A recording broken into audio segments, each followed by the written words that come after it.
한국의 심리학 교수이면서 임상 심리 전문가이신 이민규 박사님이 계십니다. 그분이 자신의 저서를 통해서 이런 얘기를 합니다. 1%만 바뀌어도 인생이 달라진다. 1%만 바뀌어도. 예, 그건 자신의 저서에 셀프 리모델링이라는 그런 책에서 그는 이렇게 얘기합니다. 리모델링, 이것은 건축의 용어인데 우리 가정에도 리모델링이 돼야 된다. 예, 그건 앞에 붙어있는 게 셀프니까 스스로 그것을 만들어 가야 한다는 것입니다. 지금 가지고는 안 된다. 예, 이만큼 가지고는 안 된다. 계속해서 우리는 리모델링 해 나가야 되는 사람이다. 그렇게 얘기하면서 현재 상태에 자신에게 만족을 해서는 안 된다. 계속 나가자. 이런 의미로 얘기하는데요. 타고난 외모, 본성에 머물러 있는 사람들이 얼마나 많이 있는가 하는 생각을 이분이 해본 겁니다. 사실 그래요. 본성에 머무른다. 이것은 해보니까 안 된다. 그래서 도전조차도 안 하고 있는 모습들을 얘기하면서 이 사고방식에서 우리는 새로운 패턴으로 나가는데 1%만 바뀌어봅시다. 이는 이렇게 얘기합니다. 그는 또 특이하게 그냥 완전히 99% 바뀌자는 거 아니에요. 다 인정해 주되 또 가지고 있는 개성, 가지고 있는 상황, 이걸 다 그대로 인정하되 1%만 바꾸자. 그 변화를 통해서 행복한 삶을 분명히 만들어 갈 것이다. 셀프 리모델링, 자기 개혁 프로그램이라고 그렇게 얘기를 하면서 일상의 작은 변화가 큰 행복으로 이어진다는 것입니다. 여러분, 사람이 타고난 성격과 예문은 잘 안 바뀌잖아요. 잘 안 바뀝니다. 바뀐 것 같은데 도로 이렇게 원상복구되는 그런 모습들을 보게 됩니다. 그래서 사소한 사고방식이 사소한 행동의 패턴을 나가니 사소한 것부터 바꿔라 이렇게 얘기해요. 큰 거 바꾸려고 하면 안 바뀌니까 사소한 것부터 바꿔보자. 그것을 1% 바꿔도 놀라운 결과가 생긴다. 그래서 행복의 시작은 작은 변화부터인데 그것도 우리 일상에서 좋은 습관을 유지하고 나쁜 습관 그거 1%만 바꾸자. 그러면 엄청난 결과가 나을 것이다. 예. 이분이 자신의 저서에서 얘기하고 있는 내용들을 잠깐 간추려 보았습니다. 여러분, 이 변화의 시작은 내 자신이라는 거예요. 그러니까 셀프 리모델링. 그리고 그 장소는 우리가 속한 영역 모두라고 얘기합니다. 특별히 우리 삶의 기초가 되는 가정에서부터. 이 변화는 하루아침에 완성되거나 끝나는 것은 아니지만 분명한 것은 시작하면 분명히 될 것이라는 것, 이것을 우리는 오늘 이분이 하는 얘기를 통해서 다시 한번 도전받아야 합니다. 이 변화의 몸부림, 이 변화의 소원 하나님께서 보고 기뻐하시고 인도해 주실 줄 믿습니다. 여러분 속에 지금 그 1%가 어떤 것이라고 생각하십니까? 이 변화의 시작은 마음 먹기부터 있다고 그래요. 그러니까 1%는 마음 먹자. 그리고 그 마음 먹은 대로 행동하면 되는데 그 1%의 시작의 기초는 말에서부터가 아닌가 하는 생각을 제가 해봅니다. 이 박사님이 쓴 내용은 아닌데 제가 그 글을 읽으면서 그러면 나는 어디서부터 시작할까? 그 1%의 시작은 말에서부터가 아닌가. 공감하십니까 혹시? 예. 도전되면 같이 도전하시기 바랍니다. 말 한 번 바꿨더니 식탁이 바뀐다는 그러한 얘기가 있습니다. 말 한 번 바꾸니까 그 말의 힘이 얼마나 큰지를 경험해 본 거 우리는 살아가면서 많이 압니다. 여러분, 사람들은 수없이 말을 합니다. 말 안 하고 있더라도 자기가 자기 자신에게 말해요. 그런데 자료에 보면 남성보다 여성이 한 2배 정도 말을 더 많이 한다고 그럽니다. 그리고 누구 만나면 수다 떠는 것은 남자는 수다를 별로 안 떠는 것 같아요. 아마 통계적으로 뭐 그것도 사람마다 다르겠지만, 그래서 보통 여자분들이 여성이 하는 말이 하루에 한 2만 번의 그 문장을 얘기한다고 그래요. 그러니까 얘기 안 해도 혼자 이렇게 생각해서 하는 거겠죠. 누굴 만나면 그보다 더하기도 하고 덜 하겠지만 남성은 얼마나 하는가? 남성은 자료에 의하면 한 7,000번, 7,000 단어 정도, 그러니까 단어가 이렇게 한다고 그럽니다. 우리는 말을 떠나서 살 수 없는 사람이라는 거예요. 그래서 성경에서도 말을 잘하는 사람, 말을 잘할 때 온전한 사람이다. 말을 하는 것이 얼마나 우리를 온전하고 불안하게 하는가에 대한 어떤 요소를 우리에게 가르쳐 주고 있습니다. 여러분, 우리가 살아있는 동안에 또 살아오면서 말의 능력을 모두가 경험했을 것입니다. 지난주에도 말의 효험을 맛보고 이 자리에 있을 것입니다.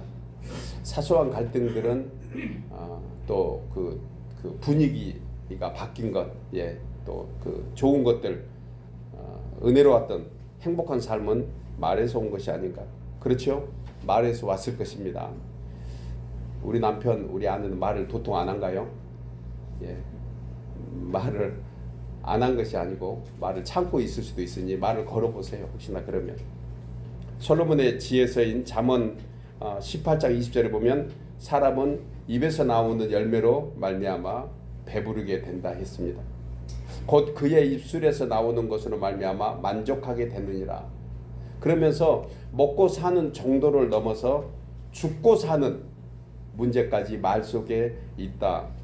그래서 죽고 사는 것이 혀의 힘에 달렸나니 혀를 쓰기 좋아하는 자는 혀의 열매를 먹으리라. 입술의 열매를 먹으리라.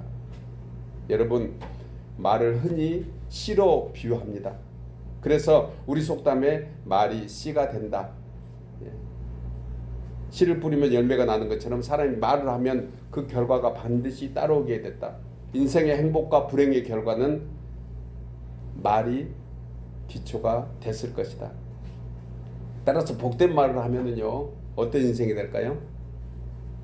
복된 말을 하면 복된 인생이 됩니다. 이거 하나만 가지고도 됐는데 잘 안 되지요. 알면서도 잘 안 되지요. 복된 말을 하면 복된 인생이 됩니다. 반대로 저주하고 원망 불평하면 불행한 인생이 되는 것 우리는 잘 알고 있습니다. 야고보 사도는 야고보서 3장 6절에서 혀는 곧 불이요 불의 세계라. 그러니까 혀에서 불이 나오면 공룡이 되는 것이 아니고 그 불로 집을 다 살라 버린다. 혀는 우리 지체 중에서 온몸을 더럽히고 삶의 수레바퀴를 불사르느니라. 그 삶을 엉망진창으로 만들어 버리는 거예요. 그 사르는 것이 지옥불에서 나느니라. 정말 야고보 사도가 어쩌면 이렇게 층층이 계속해서 지혜로운 말을 했는지. 한마디로 말을 잘못하면 지옥 같은 전쟁터가 되지만 말만 잘해도 천국 같은 가정, 천국 같은 삶이 되는 줄 믿습니다. 말 잘합시다.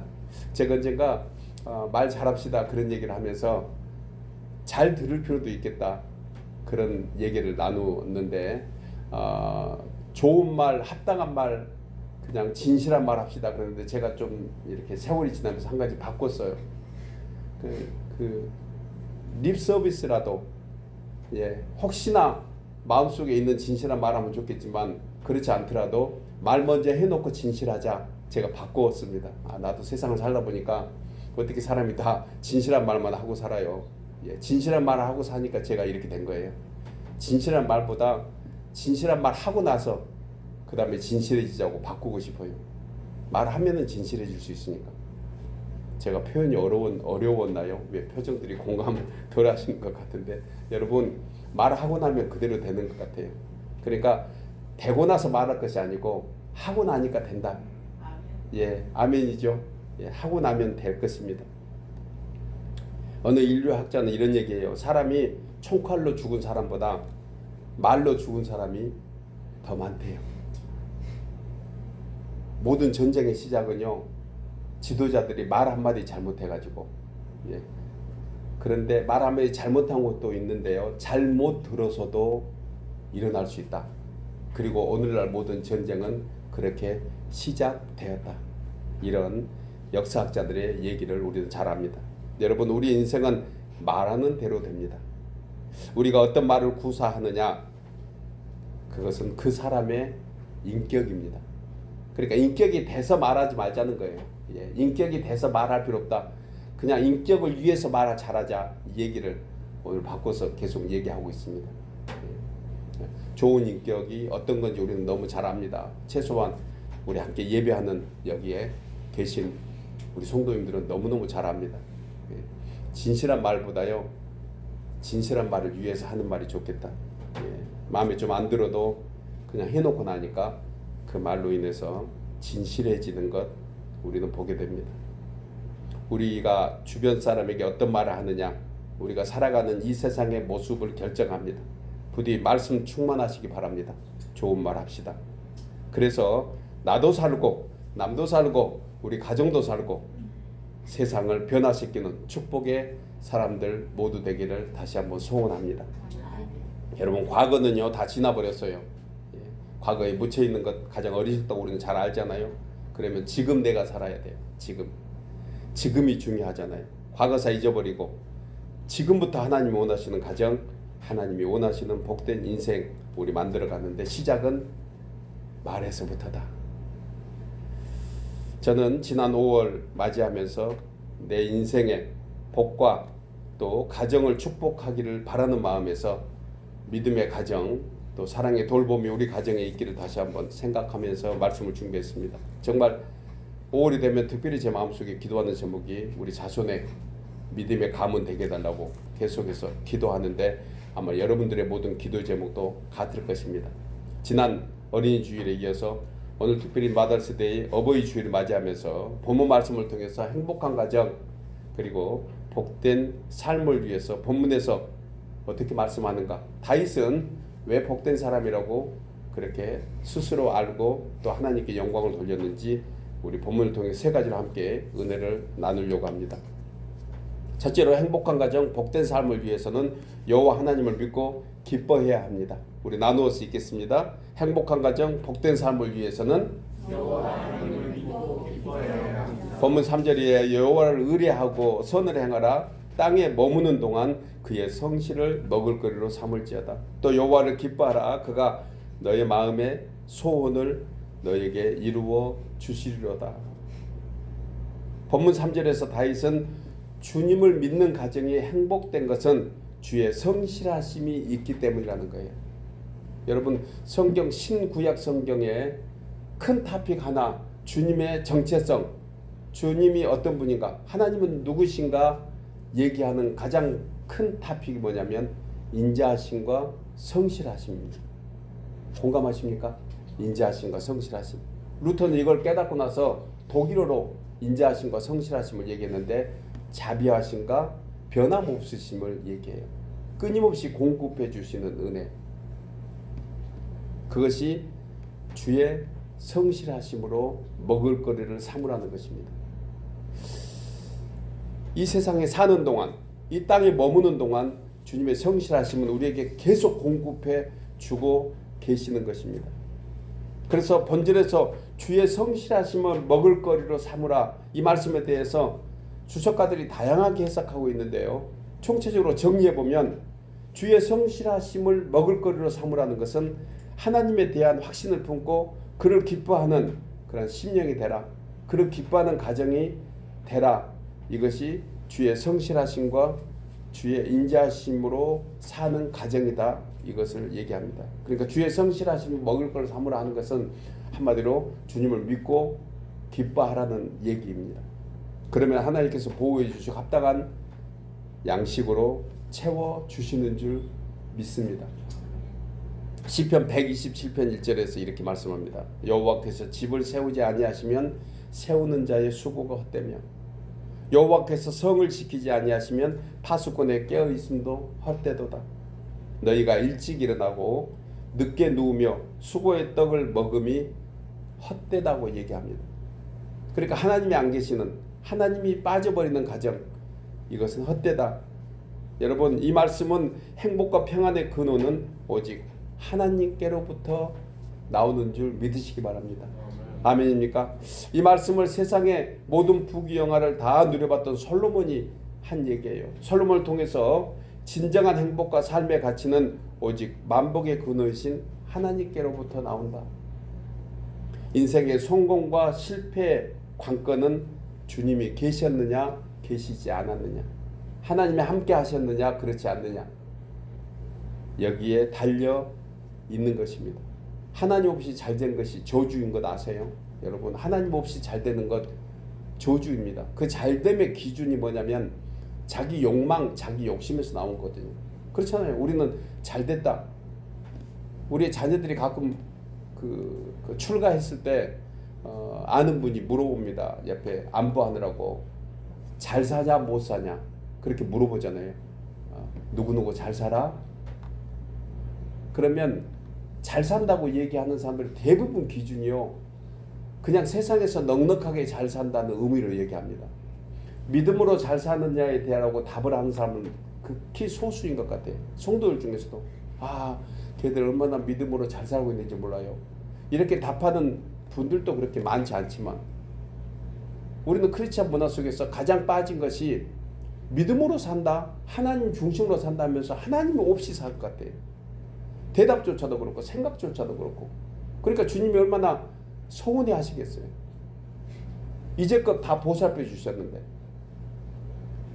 이것과 똑같습니다. 광야에서 아침마다 만나를 내려주시고 그 다음에 때를 따라서 그 좋은 고기 메추라기로 그렇게 먹이시고 반석을 깨서 물을 주셨는데, 그들은 그걸 잔뜩 먹고 나서 불평하는 것과 똑같은 것이 아닌가. 그 하나님이 서운해 하실 수 있다는 거예요. 이 크리스찬 문화 속에서 가장 빠진 것이, 잘 사는 것이 기준이 무엇인가? 하나님 안에서 믿음 생활 잘하고 하나님 은혜로 사는가? 혹여나 우리 기준에서 잘 못 산 것 같은 느낌이 오더라도 여러분, 부모님들이 기도하고 있으면요 잘 살고 있는 것입니다. 공감하십니까? 공감 안 하신가 보네요. 끊임없이 우리는 잘 사는 것이 그냥 세상적으로 풍성하고 남부럽지 않는 것을 잘 산다, 그런 기준에 보면 우리 크리스찬들이 가장 불쌍한 사람 같아요. 손해보고 그렇잖아요. 양보하고, 그래서 지지리도 못 산 것까지 보이는데 그렇지 않습니다. 그 속에 하나님이 개입한 하나님이 함께하고 간섭한 가정과 가문은요 끝내는 잘 되는 줄 믿습니다. 우리의 끝은 어디죠? 우리의 끝은 천국이에요. 그럼요. 우리의 끝은 천국입니다. 믿음의 끝은 천국이거든요. 영혼 구원이잖아요. 그러니까 우리의 끝은 천국이니 잘 되게 돼 있습니다. 잠시 과정이 좀 어렵고 힘들어 보이는 것은요, 그것은 리모델링 하고 있어서 그래요. 공사 중이라서 좀 복잡해 보이는 것뿐입니다.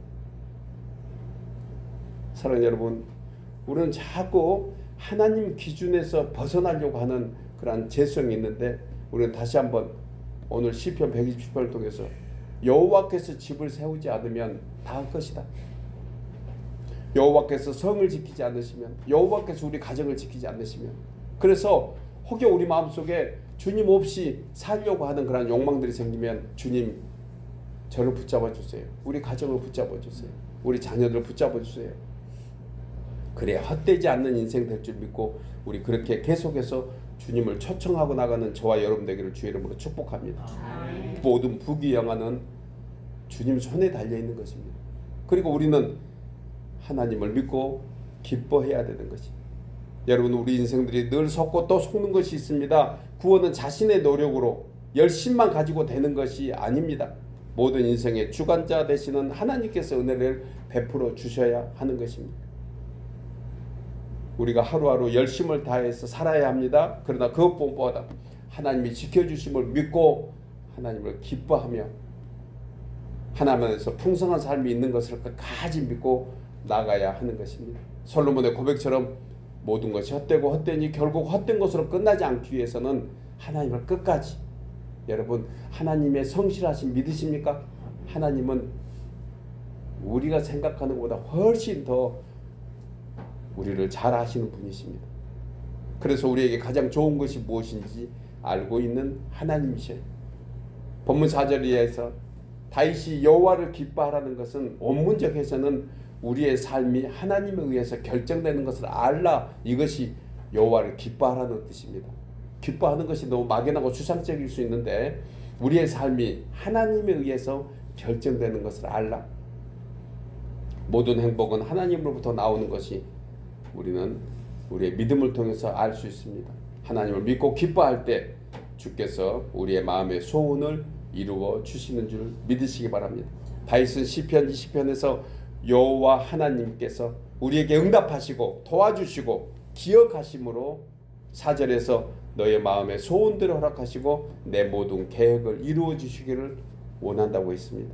시편 21편에서도 주의 힘으로 말미암아 기뻐하며 주의 구원으로 말미암아 즐거워하리니 자신의 마음의 소원을 들어주시며 자신의 입술의 요구를 거절하지 않으셨으므로 주께서 우리 자신 우리에게 물론 택한 이번 온 이스라엘 백성들은 물론이거니와 우리 개인에게도 영원한 축복을 주시고 그와 함께 하셔서 그에게 한없는 기쁨을 우리에게 한없는 기쁨을 누리게 하시는 하나님이신 것을 다윗은 고백하고 있습니다. 여러분, 그래서 모세는 이 같은 은혜와 사랑을 받은 우리가 누구인가? 신명기 33장 29절에서 가장 뚜렷하게 이렇게 얘기합니다. 너는 행복한 사람이로다.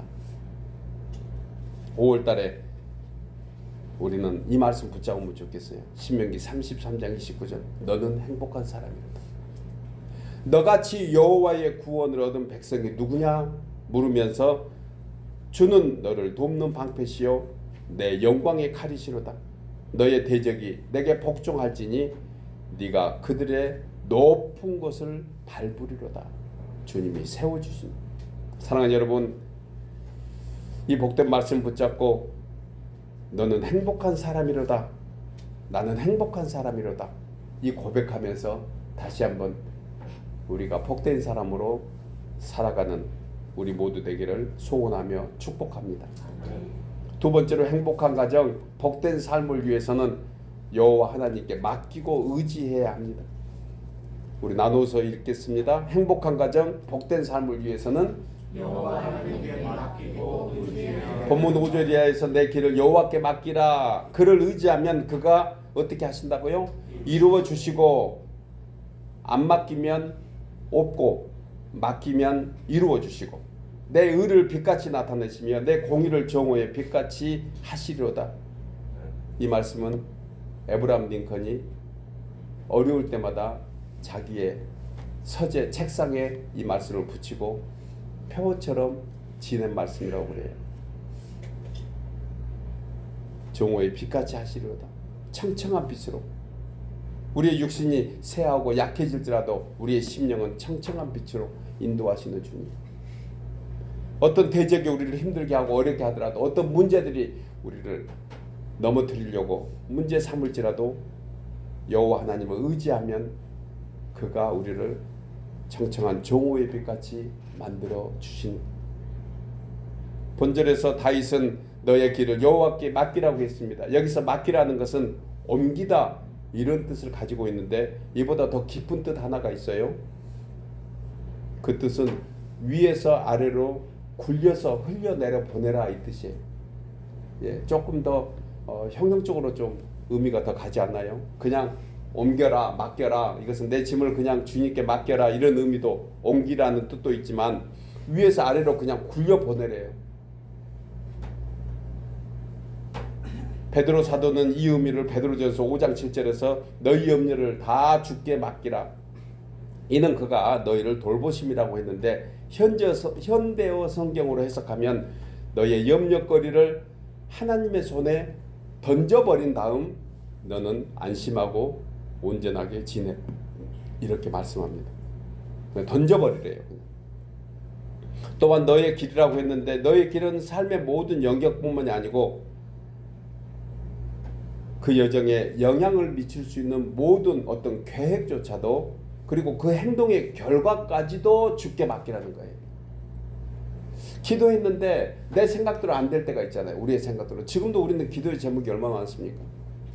대부분 다 일어나면 기도하는 제목이 잘 먹고 잘 살게 해주세요. 뭐 이런 타핑으로 늘 기도는 사실 하지만 경우에 따라서 오전에는 잘 먹었는데 오후에 무슨 일이 있어서 힘들어하는. 그럼 총체적으로 잘 산 거예요, 그게? 2분 된 거예요? 아침에는 잘 됐는데 오후에 안 되고, 이 일은 잘 풀리는데 저 일이 안 풀리고, 이런 것들은 사실 하나님께 맡기는 것이 아니다라고 얘기합니다. 우리는 어떻게 맡겨야 되는가? 어떤 계획이나 그 행동의 결과까지도 주님께 맡겨라. 믿으십니까? 결과까지 맡긴다 하면 모든 것이 다 하나님의 손에 다 이루어지고 있는 거예요. 쉬운 일은 아니지만 우리는 그렇게 알고 있어야 됩니다. 그리고 맡겨야 되는 거예요. 심지어 결과가 잘못된 것 같은 것, 어려움을 당한 것 같지만 그것조차도 사랑하는 자에게 합력해서 선을 이루시는 하나님이 함께 하시는 줄 믿으시기 바랍니다. 그러니까 안 돼도 감사하고, 잘 되면 더 감사하고, 안 돼도 감사하고, 내 뜻대로 되면 내 기도 응답돼서 감사하고, 내 뜻대로 안 되면 아멘, 하나님의 뜻대로 돼서 감사하고. 장로님은 항상 그 자리에 계셔야 돼요. 다 잘 될 것 같아요. 여러분, 맡기는 것과 의지하는 것은 사실 다른 신앙입니다. 똑같지 않아요. 맡기는 것과 의지하는 것은 다릅니다. 왜냐하면 맡기는 것이 일부이기 때문에 그래요. 맡기는 것은. 의지하는 것은 전부인 것입니다. 이거 정말 쉽고도 어려운 얘기네.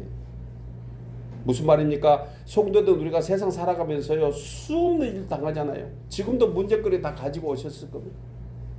끊임없이 밀려온 파도처럼, 부는 바람처럼 우리를 흔들고 어렵게 하는 모든 일들, 그리고 믿음의 정도에 따라서 이 문제들을 해결해 달라고 기도로 주님께 맡깁니다. 그렇지요? 그런데 이렇게 맡긴 문제들이 해결되고 나면 더 이상 주님 찾지 않아요.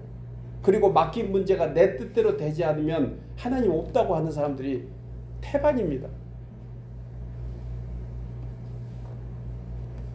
이것은 맡기는 신앙에 불과하다. 그런데 의지하는 신앙은 필요할 때마다 문제만 맡기는 것이 아니고 자신의 삶의 전체를 하나님께 맡기는 거예요. 백부장의 믿음이 이와 같았습니다. 옥합 향유를 깨뜨려서, 향유 옥합을 깨뜨려서 주님께 드린 마리아가 칭찬받은 것이 이거예요. 다 맡겨버린 거예요. 깨뜨려서. 백부장은 자신의 하인이 죽을 병에 걸렸을 때 주여 말씀만 하시옵소서. 그거 문제 좀 해결해 주세요. 이 신앙이 아니었잖아요. 맡기는 것은 한계가 있지만 의지하는 것은 홀딩 다 맡기는 거예요. 주님이면 다 하신 줄 믿습니다. 그 문제 하나뿐만이 아니고 오히려 내 뜻대로 안 돼도 감사해요. 여러분, 우리 가정이 주 안에서 행복하고 우리 인생이 참된 복을 누리기 위해서는 일시적인 믿음이 아니라 변함없는 믿음, 필요에 따라서 조건부 신앙이 아니고 맡기는 것이 아니고 그리 아니하실지라도 나는 여호와 하나님만 믿고 따르겠다는 다니엘과 세 친구 같은 올인하는 신앙 소유자 되시기를 주의 이름으로 축복합니다. 우리 조금 한번 맡겨보십시다. 올인합시다. 잠시 맡겼다가 찾아올 것이 아니고, 잠시 맡겼는데 내 뜻대로 안 됐다고 불평할 것이 아니고, 조금 더 우리 자신 전부를, 결과까지도 맡기고 나가는 올인의 신앙, 이 신앙이 주님을 의지하는 것입니다. 잠언 3장 5절에 너는 마음을 다하여 여호와를 신뢰하고 내 명철을 의지하지 말라. 너는 범사의 그를 인정하라. 그리하면 너의 길을 지도하시리라. 솔로몬은 범사의 하나님을 인정하래. 범사의. 이 범사는 좋은 것, 잘된 것, 행복한 것만이 아니고 혹여나 어렵고 불행하고 문제투성이인 것 같은 이 범사, 이 모든 것을 다 하나님이 하고 계신다는 사실을 알면 우리 얼굴에 스마일이 항상 있을 줄 믿습니다. 이마에 내천자가 아니고. 태어날 때 아이는 하루에 수십 번 웃는다고 그래요. 웃을 때마다 아이의 얼굴 근육은 보통 어른보다 절반 이상 쓰는데 아이의 근육 웃을 때 35번에서 40번, 40가지의 근육이 움직인대요. 그런데 지금 나이가 더해 갈수록 얼굴 근육을 얼마나 쓰는지 아십니까? 학자들은 보통 말할 때 쓰는 근육이 7%라고 그래요. 얼굴에 한 40개의 근육이 있다고 하면. 그래 7개 근육만 쓰는 거예요. 웃을 때 나이가 더 들을수록 15개 정도밖에 근육을 안 쓴대요. 그러니까 웃지를 않는 거예요. 아예. 억지로 웃으면 병원 가야 되겠지만 웃을 때 웃는 것은 행복한 것입니다. 그러니까 웃을 때 웃는 것조차 안 하니 늙어가는 거예요. 늙어가는 거. 마음의 주름, 얼굴의 주름. 여러분 범사에 그를 인정하면 우리 모두가 행복하게 될 줄 믿습니다. 우리 자녀들이 그걸 보고 예수 믿은 우리 부모님이라서 그래도 뭔가 다르네요. 저도 자신 못하지만 그것을 우리는 알고 있는 사람들입니다. 범사에 모든 뜻을 얘기합니다. 일이 생길 때마다 그때그때 맡기는 신앙도 필요하지만 통째로 올인하는 신앙, 이것이 범사의 주님을 인정하는 신앙입니다. 우리가 가는 길이 활짝 열리고 시온의 대로로 우리를 걷게 하실 줄 믿습니다. 심리학자 어니 첼린스키는 모르고 사는 즐거움이라는 자신의 저서에서 우리가 일상에서 하는 걱정, 그는 이렇게 얘기합니다. 40%는 절대 일어나지 않는 일이래. 40%. 걱정 30%는 이미 일어나서 다 지나버린 일 가지고 걱정하고 있다는 거예요. 걱정 22% 안 해도 될 사소한 걱정인데 그것 붙잡고 있다는 것입니다. 걱정 4% 우리 힘으로 할 수 없는 일이래. 어떻게 도리가 없는 일. 걱정 4% 우리가 바꿀 수 있는 것은 4%에 불과하다. 여러 가지로 다 하는 거 우리가 너무너무 SNS를 통해서 자료를 많이 알고 있지만 여러분 모르고 사는 즐거움, 그냥 모르고 사는 것도 좋을 것 같은데 저도 이걸 못해요.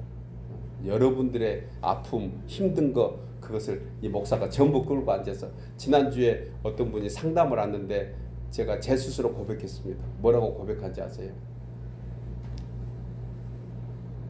나 좀 신방해 주라 그랬습니다. 그분 저희 교회 성도는 아닌데 상담센터하고 연관된 분인데 그동안에 너무 목사님 연락이 없으셔서 조금 제가 아쉽고 섭섭했습니다. 이래서 저도 그렇게 얘기했어요. 그냥 저도 한탄하느라고 우리 집사님이 나 좀 신방해 줄래요? 저도 신방 받고 싶다.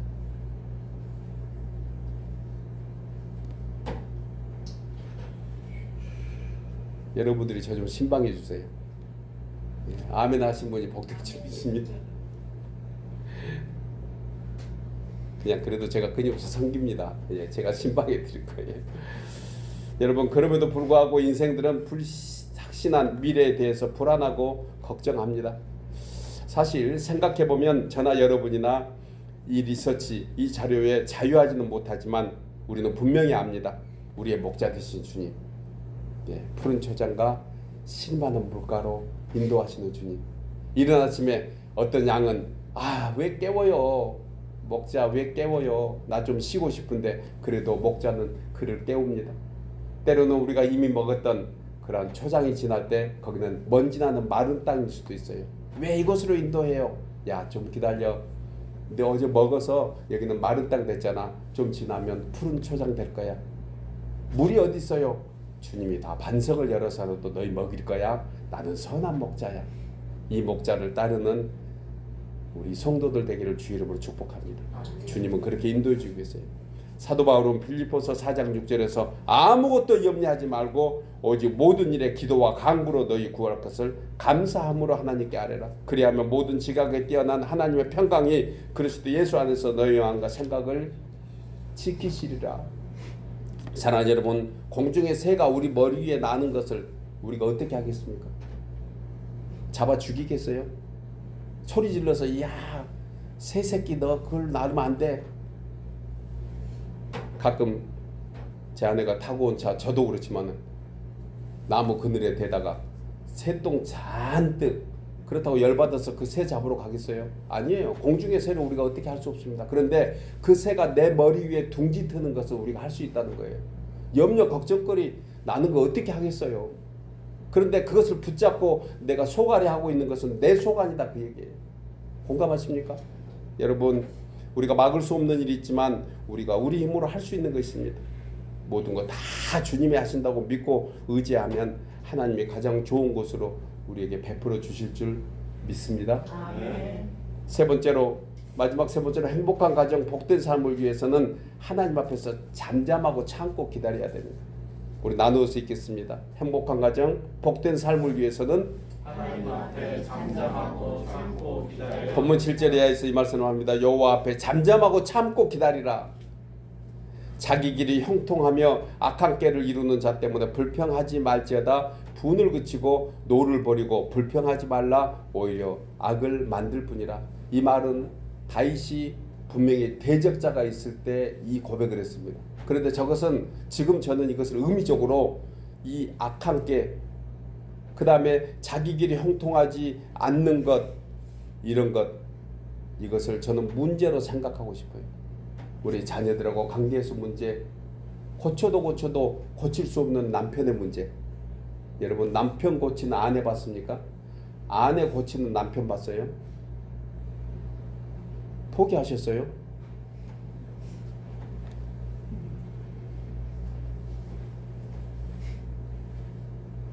잠잠히 참고 기다리래. 저도 후회한 것 중에 하나가 저희 자녀들, 물론 훈계하고 교육하고 양육할 의미는 있는 거죠. 그래서 몰라서는 아닙니다. 그런데 조금 섭섭한 거, 좀 아닌 것은 그때 입을 다물고 있었으면 또 아이들도 알 텐데, 내 아내, 내 남편이 그때 섭섭하다고 그것을 지적하고 그것을 얘기하니까 오히려 더 문제가 긁어 부스럼됐던 것 생각하는데, 아이고 참고 지낼 것. 그래서 저는 요즘 하나 교훈받은 것이 있어요. 그런 일이 생길 때마다 피해버립니다. 여러분들 표정 보니까 목사님 이제 깨달았어요. 저는 이미 피하고 살아요. 그렇게 피해버려. 그리고 저 하늘 쳐다보는 거예요. 여러분, 참는 것처럼 힘든 것이 없다고 그래요. 참는 것처럼 힘든 게 없습니다. 그래도 참아야 하느니라. 예, 아멘. 참아야 하느니라. 본절에서 잠잠하고 참아 기다리라. 이것은 자포자기하거나 절망하는 상태에서 있으라는 것이 아니고요. 하나님을 전적으로 의뢰함으로 불평하거나 의심이 생길 때 신앙의 의지를 가지고 내가 적극적으로 거기에 반응하라는 뜻이에요. 그것은 하나님 말씀이 이렇다고 가르치는 것이 아니고 하나님이 그냥 참고 기다려야겠으니까 참고 기다리는 거예요. 참고 기다리면 복이 될 줄 믿습니다. 왜 한숨입니까? 그래서 이 말씀을 세번역 성경은요, 잠잠히 주님을 바라고 주님만을 애타게 찾으라, 이 뜻이에요. 참고 기다리는 것은 가는 길이 언제나 평탄하다고 자랑하는 자들과 악한 계획을 언제나 이룰 수 있다는 자들 때문에 마음 상해하지 말라 하면서 이어지는 8절에서 왜냐하면 화를 내지 말고 분노를 그쳐라. 안달하며 걱정하지 말라. 이것은 오히려 악으로 치우칠 뿐이니라. 저도 안달하지 않겠습니다. 우리 성도님들을 제가 섬기면서 안달 안 한다고 제가 다짐하고 있어요. 믿고 의지하고 그러니까 다 잘 되잖아요. 평안하잖아요. 예. 아멘은 감사합니다. 평안해요. 교회 오면 평안하고 교회 가고 나면 또 보고 싶고, 예, 가정에 가서도 우리 자녀들도 엄마 아빠 계시 너무너무 행복하다 이래야 되는데, 아이고 아빠 들어오셨어요? 엄마? 아빠 들어오셨어요? 저 어릴 때 저희 형제들이 가끔 그랬거든요. 무서우니까 아빠가, 아빠 안 들었으면 웃고 들어오는데 아빠 들어오셨으면 가만히 이렇게 들어와서 안하던 공부하는 척하고 책 피고 가만히 앉아 있는 모습, 이런 것들이 우리 가운데 있어서는 안 되겠지요. 여러분, 우리는 평안의 도구가 돼야 됩니다. 특별히 저희 부모된 저희들, 그 있는 곳이 평안하다. 그것은 우리가 조금 인내해주고 참고 기다려주는 그러한 모습들 쪽에서 하나님이 하시는 영역이 아닌가. 여러분, 사람이 화를 내며 분노하는 것은요, 악한 영인 사탄 마귀의 영역이에요. 반대로 잠잠히 참고 기다려주는 영역은 누구의 영역일까? 성령의 영역입니다. 힘들지만 우리는 이것을 알고 있는, 이 진리를 알고 있는 사람들이잖아요. 그래서 다윗은 시편 62편 1절에서 나의 영혼아 잠잠히 하나님만 바라며 나의 구원이 그에게서 나오는도다. 5절에서도 나의 영혼아 잠잠히 하나님만 바라라 무릇 나의 소망이 그로부터 나오는도다. 우리 심령에 확 박읍시다. 구원은 그에게서 잠잠히 기다릴 때, 잠잠히 참고 인내할 때, 하나님만 바랄 때 그에게서 소망이 이루어진다. 여러분, 참된 구원과 소망은 오직 하나님께로부터 나오는 것입니다. 우리 가정의 일도, 나의 개인적인 사정도, 우리의 모든 인생사, 당면한 모든 문제 해결은 오직 하나님, 그분이 우리를 통해서, 우리를 위해서 하고 계시는 줄 믿으시기 바랍니다. 죄인된 인간은 누구나 할 것 없이 감정이 있습니다. 약점도 있습니다. 상처를 받을 수 있는 사람들입니다. 그래서 사람들은 반응을 감정대로 합니다. 반정대로 하면 감정밖에 더 생기지 않습니다. 감정의 시초가 무엇입니까? 불평하는 거예요. 분노하는 것입니다. 분노가 하나님을 향한 원망과 불신앙으로 이어진다는 사실 아십니까? 전도서 7장 9절에 급한 마음으로 노를 바라지 말라. 노는 우매한 자들의 품에 머무느니라. 때를 따라서 우리에게 주시는 그 은혜는 조금 기다리면 우리에게 임할 줄 믿습니다.